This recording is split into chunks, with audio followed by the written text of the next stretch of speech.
आज आपण करणार आहोत प्रसादाचा शिरा।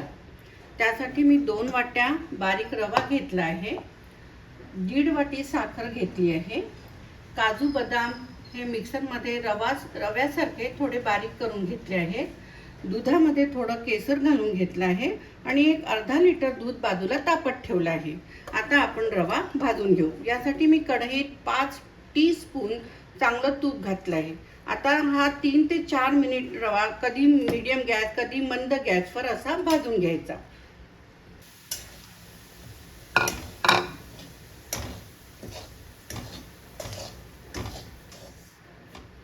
रवा तुपात छान भिजला आहे, एवढं तूप घालायला हवं, बघू शकता तुम्ही।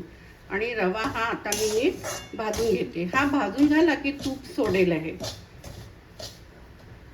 मी 2 टीस्पून तूप अजून ॲड केलं आहे, मला कमी वाटत होतं म्हणून ॲड केलं। रवा नीट भाजून झाला आहे। आता यात आपण दूध टाकू। पाणी अजिबात वापरायचं नाही।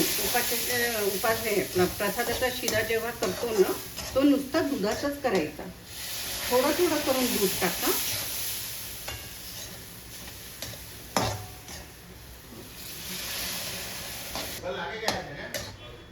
आपला शिरा बघा छान, याच्यात अर्धा लिटर पेक्षा थोडं जास्त दूध घातलं आहे आणि आता साखर घालते। 1.5 वाटी साखर घेतली आहे, थोडी जास्त लागेल तर आपण टाकूया।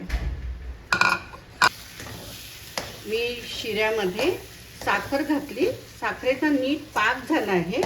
आता केसरवालं दूध सुद्धा घातलेलं आहे, बघा शिऱ्याला किती छान रंग आलाय।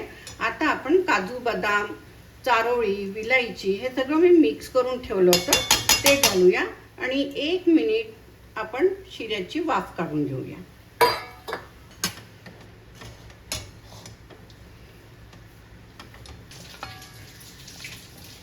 शिरा मी तुम्हाला प्लेटमध्ये काढून दाखवते आहे। असा शिरा पहा किती सुंदर रंग आला आहे। शिरा बाउलमध्ये काढला आहे आणि यावर आपण ठेवूया एक तुळशीचं पान। आणि असा हा प्रसादाचा शिरा आहे। एकदा नक्की करून बघा। आवडला असेल तर सबस्क्राईब करा।